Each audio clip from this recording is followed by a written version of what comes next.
Hello ਦੋਸਤੋ, ਮੇਰਾ ਨਾਮ ਸੌਮਿਆ ਹੈ ਅਤੇ ਮੈਂ ਕੋਲਕਾਤਾ ਦੀ ਰਹਿਣ ਵਾਲੀ ਹਾਂ। ਇਹ ਕਹਾਣੀ ਅੱਜ ਤੋਂ 1 ਸਾਲ ਪਹਿਲਾਂ ਦੀ ਹੈ। ਉਸ ਦਿਨ ਮੇਰੇ ਵਿਆਹ ਦੀ ਐਨੀਵਰਸਰੀ ਸੀ, ਪਰ ਮੇਰੇ ਹਸਬੈਂਡ ਨੂੰ ਅਚਾਨਕ ਕੋਈ ਕੰਮ ਪੈ ਗਿਆ ਅਤੇ ਉਹਨਾਂ ਨੂੰ ਕੰਮ ਲਈ ਬਾਹਰ ਦਿੱਲੀ ਜਾਣਾ ਪੈ ਗਿਆ। ਉਸ ਦਿਨ ਮੈਂ ਸਾਰਾ ਦਿਨ ਉਦਾਸ ਹੋ ਕੇ ਆਪਣੇ ਕਮਰੇ ਵਿੱਚ ਬੈਠੀ ਰਹੀ। ਮੈਂ ਅਕਸਰ ਘਰ ਵਿੱਚ ਨਾਈਟੀ ਹੀ ਪਹਿਨਦੀ ਹਾਂ। ਸ਼ਾਮ ਨੂੰ ਕਰੀਬ 5 ਵਜੇ ਦਰਵਾਜ਼ੇ ਦੀ ਡੋਰਬੈਲ ਵੱਜੀ। ਜਦੋਂ ਮੈਂ ਉੱਠ ਕੇ ਦਰਵਾਜ਼ਾ ਖੋਲ੍ਹਿਆ ਤਾਂ ਮੇਰੇ ਸਾਹਮਣੇ ਇੱਕ 22 ਸਾਲ ਦਾ ਮੁੰਡਾ ਹੱਥ ਵਿੱਚ ਇੱਕ ਪੈਕਟ ਲੈ ਕੇ ਖੜ੍ਹਾ ਸੀ। ਮੈਂ ਕਿਹਾ, "ਹਾਂਜੀ, ਕੀ ਕੰਮ ਹੈ?" ਅਤੇ ਉਸਨੇ ਮੇਰੇ ਕੋਲੋਂ ਪੁੱਛਿਆ, "ਕੀ ਇਹ ਰਾਕੇਸ਼ ਸ਼ਰਮਾ ਦਾ ਘਰ ਹੈ?"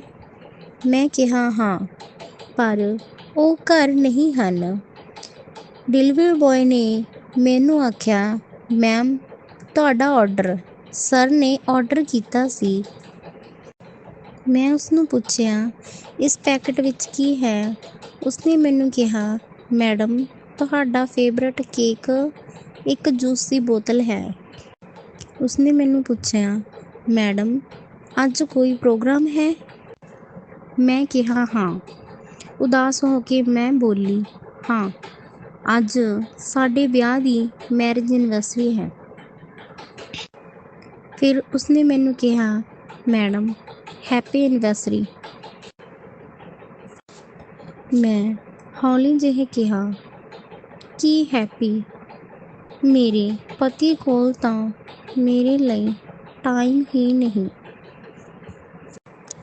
ਇਸ ਸਭ ਨਾਲ ਕੋਈ ਮਤਲਬ ਨਹੀਂ।" ਫਿਰ ਮੈਨੂੰ ਡਿਲੀਵਰੀ ਬੁਆਏ ਨੇ ਆਖਿਆ, "ਮੈਮ, ਜੇ ਤੁਹਾਨੂੰ ਕੋਈ ਐਤਰਾਜ਼ ਨਾ ਹੋਵੇ, ਮੈਂ ਤੁਹਾਡੇ ਨਾਲ ਤੁਹਾਡੀ ਐਨੀਵਰਸਰੀ ਸੈਲੀਬ੍ਰੇਟ ਕਰ ਸਕਦਾ ਹਾਂ।" ਮੈਂ ਕੁਝ ਦੇਰ ਬਾਅਦ ਸੋਚ ਕੇ ਬੋਲੀ, "ਇਸ ਤੋਂ ਬਾਅਦ ਤੂੰ ਕਿੱਥੇ ਜਾਣਾ ਹੈ?" ਉਸਨੇ ਮੈਨੂੰ ਕਿਹਾ, "ਨਹੀਂ ਮੈਮ, ਇਹ ਮੇਰੀ ਆਖਰੀ ਡਿਲੀਵਰੀ ਸੀ। ਹੁਣ ਮੇਰੀ ਡਿਊਟੀ ਆਫ ਹੋ ਗਈ ਹੈ।" ਮੈਂ ਉਸਨੂੰ ਕਿਹਾ, "ਓਕੇ, ਫਿਰ ਤੂੰ ਅੰਦਰ ਆ ਜਾ।" ਮੈਂ ਉਸ ਤੋਂ ਉਸਦਾ ਨਾਮ ਪੁੱਛਿਆ। ਉਸਨੇ ਆਪਣਾ ਨਾਮ ਰਵੀ ਦੱਸਿਆ। ਫਿਰ ਮੈਂ ਅੰਦਰੋਂ ਦਰਵਾਜ਼ਾ ਬੰਦ ਕਰ ਲਿਆ ਅਤੇ ਉਸਨੂੰ ਸੋਫੇ 'ਤੇ ਬੈਠਣ ਨੂੰ ਕਿਹਾ। ਕੁਝ ਦੇਰ ਬਾਅਦ ਮੈਂ ਉਸਨੂੰ ਆਖਿਆ, "ਮੈਂ ਫਰੈਸ਼ ਹੋ ਕੇ ਆਉਂਦੀ ਹਾਂ।" ਮੈਂ ਉਸਨੂੰ ਆਪਣੇ ਰੂਮ ਵਿੱਚ ਬਿਠਾ ਕੇ ਆਪ ਨਹਾਉਣ ਚਲੀ ਗਈ। ਮੈਂ ਬਾਥਰੂਮ ਵਿੱਚੋਂ ਤੌਲੀਆ ਲਪੇਟ ਕੇ ਬਾਹਰ ਆ ਗਈ ਅਤੇ ਉਸਦੇ ਸਾਹਮਣੇ ਆਪਣੇ ਹੱਥਾਂ ਪੈਰਾਂ 'ਤੇ ਲੋਸ਼ਨ ਲਾਉਣ ਲੱਗ ਪਈ। ਉਹ ਵੀ ਚੋਰੀ-ਚੋਰੀ ਮੇਰੇ ਵੱਲ ਹੀ ਦੇਖ ਰਿਹਾ ਸੀ। ਮੈਂ ਅਲਮਾਰੀ ਵਿੱਚੋਂ ਆਪਣੇ ਕੱਪੜੇ ਕੱਢੇ। ਮੈਂ ਕੱਪੜੇ ਪਹਿਨਣ ਲਈ ਦੂਜੇ ਕਮਰੇ ਵਿੱਚ ਚਲੀ ਗਈ। ਉਹ ਮੈਨੂੰ ਵੱਡੀਆਂ-ਵੱਡੀਆਂ ਅੱਖਾਂ ਨਾਲ ਮੇਰੇ ਵੱਲ ਵੇਖਦਾ ਰਿਹਾ। ਕੁਝ ਸਮੇਂ ਬਾਅਦ ਮੈਂ ਵਾਈਟ ਕਲਰ ਦਾ ਗਾਊਨ ਪਾ ਕੇ ਵਾਪਸ ਆ ਗਈ।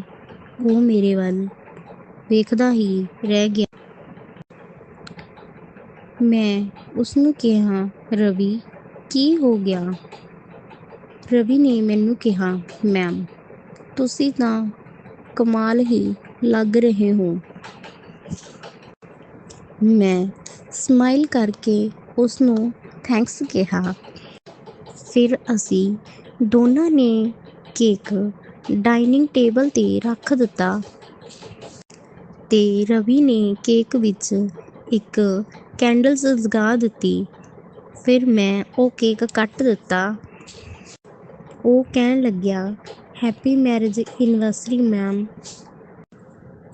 ਫਿਰ ਮੈਂ ਉਸਨੂੰ ਕੇਕ ਦਾ ਇੱਕ ਪੀਸ ਚੁੱਕ ਕੇ ਉਸਨੂੰ ਖਵਾ ਦਿੱਤਾ ਅਤੇ ਉਸਨੇ ਵੀ ਮੈਨੂੰ ਇੱਕ ਪੀਸ ਚੁੱਕ ਕੇ ਖਵਾ ਦਿੱਤਾ।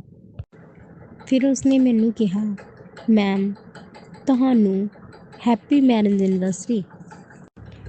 ਫਿਰ ਮੈਂ ਉਸਨੂੰ ਕਿਹਾ, ਤੁਸੀਂ ਮੈਨੂੰ ਬਾਰ-ਬਾਰ ਮੈਮ ਕਿਉਂ ਕਹਿ ਰਹੇ ਹੋ? ਹੁਣ ਤੁਸੀਂ ਡਿਊਟੀ 'ਤੇ ਨਹੀਂ ਹੋ। ਮੇਰਾ ਨਾਮ ਸੌਮਿਆ ਹੈ। ਫਿਰ ਉਸਨੇ ਮੁਸਕਰਾ ਕੇ ਕਿਹਾ, ਓਕੇ ਠੀਕ ਹੈ ਸੌਮਿਆ ਜੀ। ਮੈਂ ਉਸਨੂੰ ਕਿਹਾ, ਨਹੀਂ ਤੂੰ ਮੈਨੂੰ ਸਿਰਫ ਸੌਮਿਆ ਕਹਿ। ਫਿਰ ਮੈਂ 2 ਗਲਾਸ ਜੂਸ ਦੇ ਤਿਆਰ ਕੀਤੇ। ਅਸੀਂ ਦੋਵੇਂ ਹੀ ਜੂਸ ਪੀਣ ਲੱਗ ਪਏ। ਫਿਰ ਮੇਰੇ ਪਤੀ ਦਾ ਫੋਨ ਆਇਆ। ਮੇਰੀ ਉਹਨਾਂ ਨਾਲ ਲੜਾਈ ਹੋ ਗਈ। ਮੈਂ ਉਹਨਾਂ ਨੂੰ ਕਿਹਾ, ਤੁਸੀਂ ਅੱਜ ਦੇ ਦਿਨ ਵੀ ਕੰਮ 'ਤੇ ਚਲੇ ਗਏ। ਇੰਨਾ ਕਹਿ ਕੇ ਮੈਂ ਗੁੱਸੇ ਵਿੱਚ ਫੋਨ ਕੱਟ ਦਿੱਤਾ। ਫਿਰ ਰਵੀ ਮੇਰੇ ਕੋਲ ਆਇਆ। ਮੈਨੂੰ ਕਹਿਣ ਲੱਗਿਆ, ਕੀ ਹੋਇਆ ਸੌਮਿਆ? ਮੇਰੇ ਮੋਢਿਆਂ 'ਤੇ ਹੱਥ ਵੀ ਫੇਰਨ ਲੱਗਿਆ। ਫਿਰ ਉਸਨੇ ਇੱਕ ਗਲਾਸ ਜੂਸ ਦਾ ਹੋਰ ਬਣਾਇਆ। ਫਿਰ ਅਸੀਂ ਉਹ ਵੀ ਪੀ ਲਿਆ। ਮੈਂ ਉਸਨੂੰ ਕਿਹਾ ਕਿ ਅੱਜ ਸਾਡੀ ਵਰ੍ਹੇਗੰਢ ਸੀ। ਅੱਜ ਵੀ ਮੇਰੇ ਹਸਬੈਂਡ ਕੰਮ 'ਤੇ ਚਲੇ ਗਏ ਅਤੇ ਹਾਲੇ ਤੱਕ ਘਰ ਨਹੀਂ ਆਏ। ਫਿਰ ਉਸਨੇ ਮੈਨੂੰ ਕਿਹਾ, ਫਿਰ ਕੀ ਹੋਇਆ? ਮੈਂ ਤਾਂ ਤੁਹਾਡੇ ਕੋਲ ਹਾਂ। ਮੈਂ ਉਸ ਵੱਲ ਵੇਖ ਕੇ ਸਮਾਈਲ ਕਰਨ ਲੱਗ ਪਈ। ਫਿਰ ਉਸਨੇ ਦੋਨੋਂ ਹੱਥ ਮੇਰੇ ਮੋਢਿਆਂ ਉੱਤੋਂ ਖਿਸਕਦੇ ਮੇਰੀ ਪਿੱਠ ਵੱਲ ਚਲੇ ਗਏ। ਮੈਨੂੰ ਉਸਦਾ ਅਜਿਹਾ ਸਹਿਲਾਉਣਾ ਪਸੰਦ ਆਉਣ ਲੱਗ ਪਿਆ। ਹੁਣ ਮੈਂ ਵੀ ਗਰਮ ਜਿਹੀ ਹੋਣ ਲੱਗ ਪਈ ਸੀ ਅਤੇ ਉਹ ਆਪਣੇ ਹੱਥ ਮੇਰੇ ਸਰੀਰ 'ਤੇ ਫੇਰਨ ਲੱਗ ਪਿਆ। ਫਿਰ ਮੈਂ ਉਸਨੂੰ ਕਿਹਾ, ਰਵੀ ਤੂੰ ਮੈਨੂੰ ਕੋਈ ਤੋਹਫ਼ਾ ਨਹੀਂ ਦਿੱਤਾ। ਫਿਰ ਉਸਨੇ ਕਿਹਾ, ਮੈਂ ਇੱਕ ਡਿਲੀਵਰੀ ਬੁਆਏ ਹਾਂ। ਮੈਂ ਤੁਹਾਨੂੰ ਕੀ ਤੋਹਫ਼ਾ ਦੇ ਸਕਦਾ ਹਾਂ? ਅਤੇ ਮੈਂ ਮੁਸਕਰਾਉਣ ਲੱਗ ਪਈ। ਮੈਂ ਉਸਨੂੰ ਕਿਹਾ, ਤੁਸੀਂ ਤਾਂ ਮੈਨੂੰ ਉਹ ਦੇ ਸਕਦੇ ਹੋ ਜਿਸ ਦੀ ਮੈਨੂੰ ਸਭ ਤੋਂ ਵੱਧ ਜ਼ਰੂਰਤ ਹੈ। ਫਿਰ ਉਸਨੇ ਕਿਹਾ, ਮੇਰੇ ਕੋਲ ਤੁਹਾਨੂੰ ਦੇਣ ਨੂੰ ਕੁਝ ਨਹੀਂ ਹੈ ਸੌਰੀ। ਫਿਰ ਮੈਨੂੰ ਉਸਨੇ ਕਿਹਾ, ਮੈਂ ਤੁਹਾਡੇ ਲਈ ਕੀ ਕਰ ਸਕਦਾ ਹਾਂ?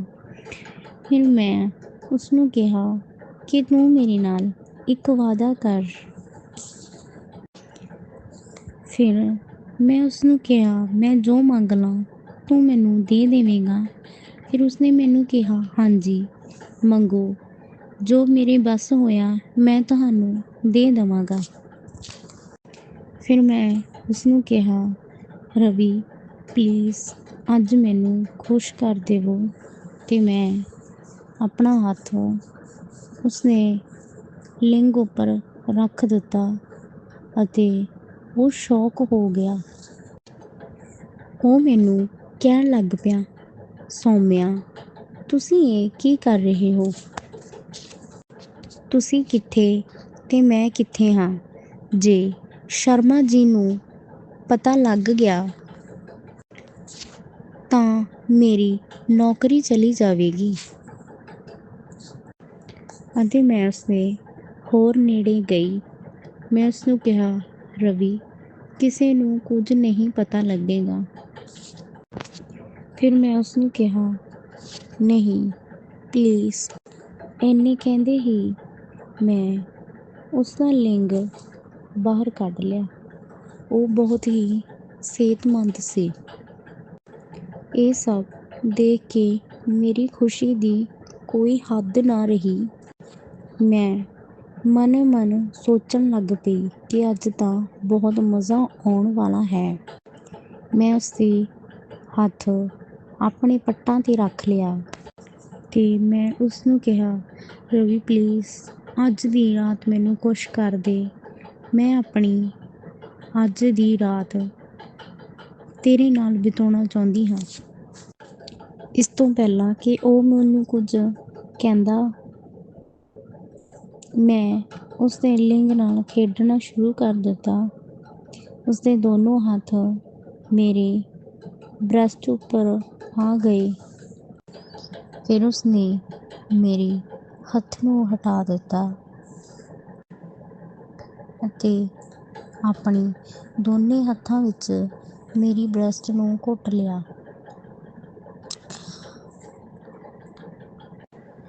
ਅਤੇ ਆਪਣੇ ਮੂੰਹ ਨਾਲ ਮੇਰੀ ਬ੍ਰੈਸਟ ਦਾ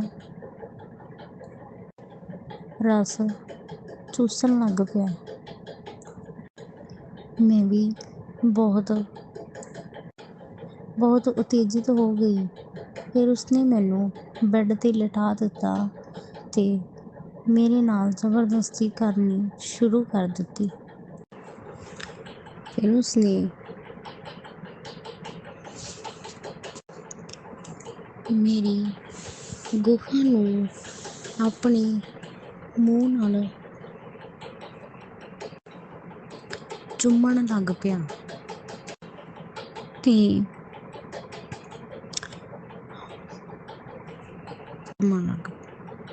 ਅਤੇ ਚੱਟਣ ਲੱਗ ਪਿਆ। ਫਿਰ ਉਸਨੇ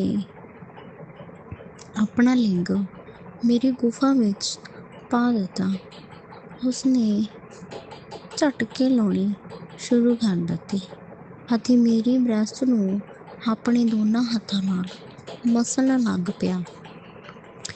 ਮੈਨੂੰ ਅਹਿਸਾਸ ਹੋ ਰਿਹਾ ਸੀ ਕਿ ਮੈਂ ਅੱਜ ਸਵਰਗ ਦੇ ਝੂਟੇ ਲੈ ਰਹੀ ਹਾਂ, ਕਿਉਂਕਿ ਰਵੀ ਦਾ ਝਟਕਾ ਲਾਉਣ ਦਾ ਤਰੀਕਾ ਮੇਰੇ ਘਰ ਵਾਲੇ ਤੋਂ ਵੱਖਰਾ ਹੀ ਸੀ। ਮੈਨੂੰ ਦਰਦ ਵੀ ਹੋ ਰਿਹਾ ਸੀ ਅਤੇ ਮੈਂ ਇੱਦਾਂ ਕਰ ਰਹੀ ਸੀ, ਪਰ ਮੇਰੀਆਂ ਆਵਾਜ਼ਾਂ ਰਵੀ ਦੇ ਕੰਨਾਂ ਵਿੱਚ ਜਾ ਨਹੀਂ ਰਹੀਆਂ ਸੀ ਅਤੇ ਮੇਰੀਆਂ ਸੁਰੀਲੀਆਂ ਆਵਾਜ਼ਾਂ ਕਮਰੇ ਵਿੱਚ ਗੂੰਜ ਰਹੀਆਂ ਸੀ। ਮੈਂ ਇੱਕ ਮੈਰਿਡ ਲੇਡੀਜ਼ ਹਾਂ। ਮੈਂ ਇਹ ਸਭ ਕੁਝ ਪਹਿਲਾਂ ਵੀ ਕੀਤਾ ਸੀ, ਪਰ ਰਵੀ ਦੇ ਲਿੰਗ ਨੇ ਮੇਰੀ ਤਾਂ ਹਾਲਤ ਹੀ ਵਿਗਾੜ ਦਿੱਤੀ ਸੀ।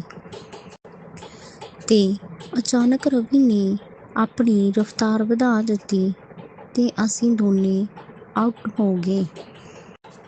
ਹੁਣ ਅਸੀਂ ਦੋਨੇ ਬਹੁਤ ਥੱਕ ਗਏ ਸੀ ਤੇ 10 ਮਿੰਟ ਇਸੇ ਤਰ੍ਹਾਂ ਹੀ ਪਏ ਰਹੇ ਤੇ ਫਿਰ ਅਸੀਂ ਇੱਕ ਗਲਾਸ ਜੂਸ ਦਾ ਫਿਰ ਪੀਤਾ ਅਤੇ ਦੂਜੀ ਵਾਰ ਰਵੀ ਫਿਰ ਸਾਨੂੰ ਪਤਾ ਹੀ ਨਹੀਂ ਲੱਗਿਆ ਕਿ ਰਾਤ ਕਦ ਗੁਜ਼ਰ ਗਈ ਤੇ ਅਗਲੀ ਸਵੇਰ ਰਵੀ ਚਲਾ ਗਿਆ। ਹੁਣ ਰਵੀ ਜਦੋਂ ਵੀ ਵਿਹਲਾ ਹੁੰਦਾ ਹੈ, ਮੈਂ ਰਵੀ ਨੂੰ ਫੋਨ ਕਰਕੇ ਬੁਲਾ ਲੈਂਦੀ ਹਾਂ, ਕਿਉਂਕਿ ਮੇਰੇ ਹਸਬੈਂਡ ਤਾਂ ਜ਼ਿਆਦਾਤਰ ਕੰਮ 'ਚ ਬਾਹਰ ਹੀ ਰਹਿੰਦੇ ਹਨ।